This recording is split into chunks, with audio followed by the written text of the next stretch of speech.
Sala, com a doutora Maciele Grangeiro. Aí vem também o nosso lado de quando recebemos essa criança ou esse adolescente no ambiente hospitalar, de termos esse cuidado. No momento de medir um sinal vital, né, a comida do hospital, que às vezes não é a que ele está acostumado a comer, que no momento de doença já fica um pouquinho mais restrito. Com ele, isso se intensifica. E ter esse bom senso do outro lado, né, humanizar mais o atendimento para eles, né, respeitando ali a sua individualidade, a sua seletividade, para que aquela família possa se sentir acolhida e até a parte de tratamento, seja uma crise asmática, seja uma pneumonia, seja uma dor abdominal, ela possa ser efetiva também, porque senão eu não consigo nenhuma coisa nem outra. E muitas vezes essa mãe ali, ela é taxada de... ela não aceita, ela não deixa, ela não permite, ou não. Mas, na realidade, tem um motivo, porque quando eles se desregulam, aí causa um sofrimento muito maior para a criança, para o adolescente e para a família. Sem dúvida, a tentativa de humanização, né, do ambiente hospitalar e de clínicas é muito importante, né? Então, o autista, né, nós somos médicos, nós entramos no quarto, né, na enfermaria, enfim, abrimos a porta e entramos. O ideal seria ter um horário específico, talvez a luz não ser tão intensa, talvez a alimentação ser adequada para o que esse paciente aceita, né? Talvez os sinais vitais a gente não vai conseguir fazer dessa criança. Então, tudo isso precisa ser repensado, né? Todos esses ambientes precisam ser repensados, porque a criança com TEA, ela interna, ela fica doentinha também, tanto quanto qualquer outra criança. Acho que até os espaços de brincar, né? Salas de cinema... Eu acho que é algo que eu espero ver mudar aí algumas coisas, né? Porque um espaço com muita gente, ter um horário reservado para que eles possam também usufruir, interagir, um bailinho de carnaval. Então, eu vi em alguns locais aí colocando horário específico para crianças com TEA, para que elas pudessem também ali as famílias brincarem, se divertirem, mas naquele horário respeitando ali, né, a individualidade de cada um. E lembrando que mesmo dentro desse espectro, cada uma tem a sua particularidade, né? Nem todas serão iguais e nem todas podem ser tratadas de igual forma. Isso também na escola, até na atividade física, né? O educador físico, às vezes, quer que ele faça de tal forma e ele não consegue compreender aquilo ali, às vezes cria um sofrimento e até um desconforto entre o professor e o aluno. Então, acho que é um assunto aí que tem muito a ser visto, falado e movimentado, né, para que possam haver mudanças para essas crianças e adolescentes. E o que mais assim que você vê que te chama a atenção, Letícia, na questão de segmento? Algumas vezes precisa de medicação, todas elas precisam, o leve precisa, porque às vezes eu fico pensando, na adolescência, por exemplo, ele já tem uma ansiedade um pouquinho maior. Como que a gente contorna isso? Então, a gente precisa muito, né, ter essa visão clínica, que existem características que são típicas do autismo, e muitas vezes essa criança, ou esse adolescente, ou esse adulto, eles conseguem lidar, né, sem desregulações, conseguem fazer suas terapias. Porém, existem alguns casos em que nós temos algumas comorbidades, que nós temos, então, por exemplo, uma criança com autismo, mas que pode ter também um transtorno de hiperatividade com déficit de atenção associado, pode ter um quadro de ansiedade associado, um transtorno depressivo associado. E aí, nesses casos, quando isso começa a trazer um prejuízo funcional maior para essa criança, muitas vezes se medica, né? Muitas vezes a gente entra com as medicações adequadas para o tipo de transtorno, para esse comportamento dessa criança. Uma coisa que é interessante, né? Não existe um remédio específico para o transtorno do espectro autista, né? Existem medicações para comportamentos. Então, não necessariamente uma medicação que funcione para uma criança vai funcionar para outra, até por essa heterogeneidade de manifestação clínica que o TEA pode ter. Então, é muito importante sempre essa avaliação médica, né? Uma avaliação médica adequada, com segmento médico. Essa criança pode ser medicada sim, e muitas vezes tem uma melhora significativa comportamental. Tem algo novo, assim, que você está vendo de uso de medicação, que tem... eu vou falar que nem estou aí querendo saber também. Uso de canabidiol, por exemplo, que tem em voga em alguns casos de epilepsia. Tem visto algum relato de melhora, inclusive? Sim, o canabidiol funciona para algumas crianças, não todas. Muitas vezes, até nessas questões mais cognitivas mesmo, ele tem uma boa resposta. Tem muito pouco estudo, né? Precisa ser melhor estudado, mas é uma opção medicamentosa também. Legal, muito bom, viu? Estamos trazendo coisas novas aqui, atuais, né? E pensando aí, então, nós poderíamos dizer aqui, por exemplo, que esse acompanhamento não deve se encerrar 10 anos, 8 anos. Ele deveria se estender até quando, Letícia? O acompanhamento médico, o ideal é sempre, né, para a gente avaliar essa questão, como é que está essa habilidade desse paciente. Muitas vezes, né, o paciente com nível de suporte 1, ele pode até, né, ter uma alta de terapias, mas dependendo, em algumas fases de transição da vida, muitas vezes nós precisamos indicar novamente essa terapia, né? Então é muito importante ter o acompanhamento médico também, para a gente sempre reavaliar essas questões comportamentais, como é que está essa relação com a família, né, com seus pares, com a sociedade em geral. Até porque nós mesmos passamos por vários ciclos na nossa vida, né, Letícia? E passamos por momentos de estresse, oscilações. E eu imagino que achar que ele não... já está ok, como se fosse cura, e tirar ele desse segmento, desse suporte, dessa avaliação mais regular, pode trazer danos, fazer com que ele perca algo que ele já adquiriu, não é isso? E aí entra a adolescência, entra o adulto, né, jovem, né, o adulto jovem que está ali passando por uma outra etapa da vida. Então, nós passamos por ciclos na nossa vida. Quem nunca escreveu, encerrando esse ciclo, começando um novo ciclo? Talvez essas etapas aí causem mais oscilações para essa pessoa e para essa família também, né? Então, é algo que deveria ser mantido sempre aí, para que ele possa ser inserido, se sentir parte dessa sociedade. E para a gente também, né? Eu acho que todo mundo precisava um pouquinho aí de um segmento para a gente poder também lidar com as diferenças, né? Sem dúvida. Inclusive, as próprias comorbidades, né? Elas podem acontecer em alguns momentos da vida. Então, esse paciente pode não ter, ele é um autista, ele pode nesse momento não ter nenhum transtorno de ansiedade, mas em algum momento da vida ter essa associação. Então, por isso que a avaliação médica é sempre muito importante. Ótimo. Então, outra coisa que eu pensei aqui, tem diferença, parece assim, a impressão que nós temos, né, que é mais evidente no sexo masculino do que no feminino. E aí, é só uma impressão nossa ou é real? Não, tem uma prevalência maior em meninos, em torno de 3:1, né? Na maioria dos estudos, é mais frequente em meninos do que em meninas, o TEA. E existe assim, uma dificuldade maior, dependendo, para se fazer esse diagnóstico, tanto em meninas como em meninos? Você acha que há uma diferença, assim, uma dificuldade um pouquinho diferente aí para fazer esse diagnóstico? Se são sintomas muito clássicos, eu sempre falo, o diagnóstico ele vem de uma forma muito natural. Agora, se são sintomas mais leves, muitas vezes o profissional fica em dúvida também, né? E muitas vezes nas meninas o diagnóstico pode ser um pouquinho mais difícil.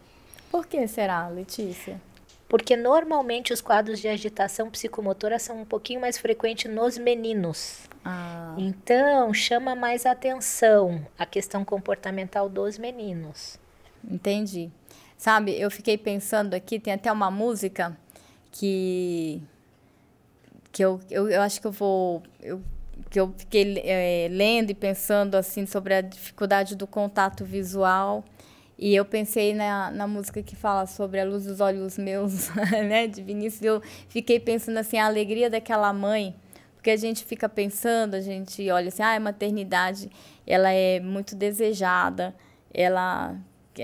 eu sou mãe, você é mãe, a gente idealiza aquele bebê, a gente pensa como é que vai ser, olhar para ele olhar para a gente, a primeira vez que vai falar papai, mamãe, que vai pedir, aí de repente você vê que seu filho não olha nos seus olhos, ou que ele não te chama, ou que você chama, e chega alegre, feliz para falar com ele, e ele não consegue perceber isso, ou devolver isso para você da forma como você esperava. Eu fiquei imaginando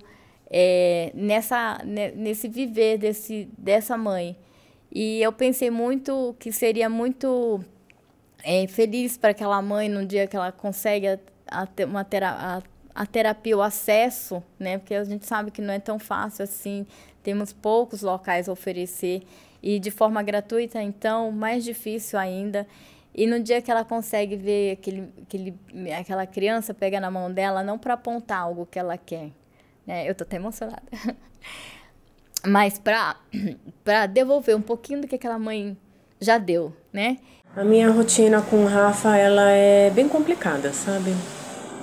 Muito cheia de ritual, muito cheia de detalhe, né? Eu tô tendo muitas dificuldades, né? Eu não consigo ensinar ele a fazer cocô na privada, ele não faz cocô na privada. Ele não fala pouquíssimas palavras, poucas palavras mesmo. A comunicação bem restrita, bastante repetitiva, os assuntos são sempre os mesmos. Eu tô tentando fazer lição de casa com ele em casa, mas eu tô com dificuldade porque ele não conhece as coisas, né? E eu tô ensinando, eu tô explicando tudo mais, mas eu não consigo fazer lição de casa com ele. E ele tá no primeiro ano do ensino fundamental. É muito difícil para ele esperar. É muito difícil para ele ouvir não. Mas eu sou firme. Eu insisto. Não é não. E esperar é esperar. Eu acho que é muito importante para o indivíduo aprender essas coisas, sabe? Ele não quer usar o uniforme da escola. Ele tem muita resistência porque ele sabe que tem que ficar na escola. Então, acho que a dor da separação, né, da mãe para ir para a escola, eu acho que fica representado nesse uniforme. Então, ele não põe o uniforme da escola, vai sem o uniforme da escola.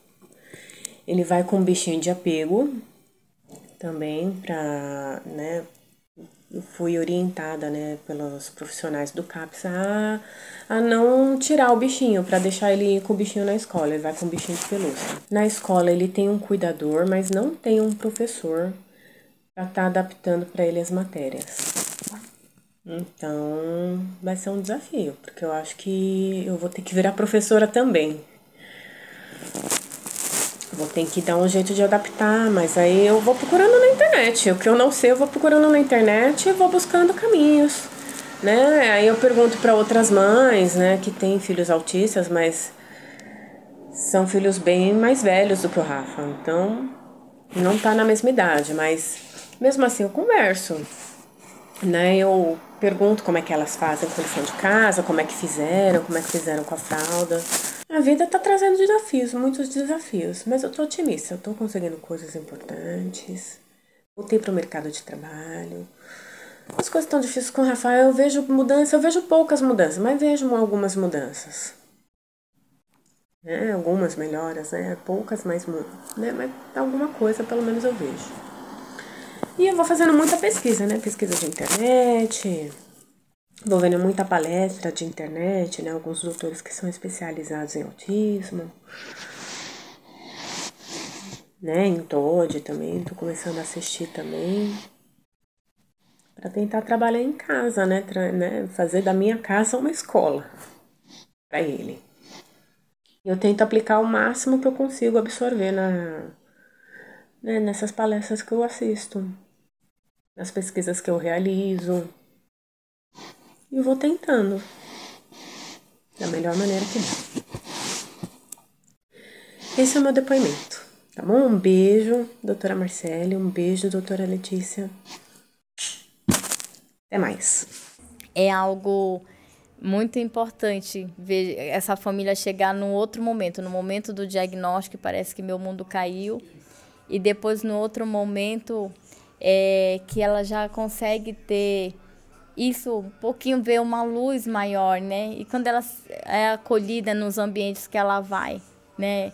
Que ela chega ali, consegue receber, ver que alguém olhou ela como mãe e o filho dela e acolheu, como você faz no consultório, como acho que todos nós deveríamos fazer. Então, eu sou muito grata a você, Lê. E eu deixo aqui esses momentos finais para você falar um pouquinho do que você sente, do como você tem ajudado essas crianças, essas famílias. Eu sempre comento, né, com as famílias, quando a gente fecha um diagnóstico, que a gente vai passar por muitas batalhas, né? Mas que a gente sempre vai ter uma recompensa, que é essa criança começar a ter um contato visual, começar a ter uma comunicação mais efetiva, e mesmo os pacientes mais graves, né? Então, assim, por mais difícil que seja esse diagnóstico de autismo, a gente tem que unir a questão médica com a questão familiar, né? Para que essa criança cresça, para que essa criança tenha condições, né, de ter uma capacidade funcional na sociedade e que essa família também se tranquilize, né? Então, acho que esse é o papel do profissional que trabalha com crianças com autismo e com essas famílias. É o que eu tento fazer todos os dias. Eu acho que é um trabalho aí de muito, juntar tudo, porque nós como pais, como mães, cuidadores, nós queremos que nossos filhos cheguem à vida adulta desempenhando o papel na sociedade, ele escolha a sua profissão, ele possa exercer algo, e nós queremos fazer algo que nós queremos nos sentir relevantes, necessários, ali, importantes, desempenhando um papel como componente dessa sociedade. Então, eu acho que é um trabalho conjunto, médico, escola, pedagogo, psicólogo, terapeutas, né? Então, juntando, fazendo uma corrente de mãos dadas realmente, para que a gente possa ajudar esse pequenino que hoje é um bebê, mas que vai se tornar um adulto, está ali envolvido nessa sociedade e ser acolhido por ela, né? Isso, Letícia? Sem dúvida. Então, eu encerro aqui hoje esse Vem para a Sala com a doutora Marciele Grangeiro, hoje com a doutora Letícia, neuropediatra, que está bem envolvida nessa parte. Você ficou na dúvida, tem algo que quer comentar, que não é só para nós falarmos, você viu que hoje foi um bate-papo bem diferente aqui, você pode entrar lá, clicar, compartilhar, conta a sua história para a gente, conta para a doutora Letícia, ela está lá disposta a te ouvir, tem o local onde você pode encontrá-la. Então, vem junto, conta para a gente aqui, compartilha. Eu sei que tem muitas mães e pais que fizeram essa jornada aí, muitas vezes sem ter um apoio, sem ter uma mão dada, muitas vezes nem entendidas, nem acolhidas pela própria família, né? Porque às vezes nós somos julgados, você está vendo algo demais, você vê demais. E isso magoa e chateia e às vezes torna o processo um pouco mais difícil e doloroso do que deveria ser. Mais solitário, né? E né? solitário, isso mesmo, Letícia. Muito obrigada mesmo por ter vindo aqui, ter deslocado a terra aqui para a gente fazer esse bate-papo. Com certeza, nenhum de nós será mais o mesmo, né? E teremos mais condições aí de acolher essas famílias, essas crianças e devolvê-las pro mundo aí. Obrigada, mãe. Eu que agradeço. Vem para a sala você também.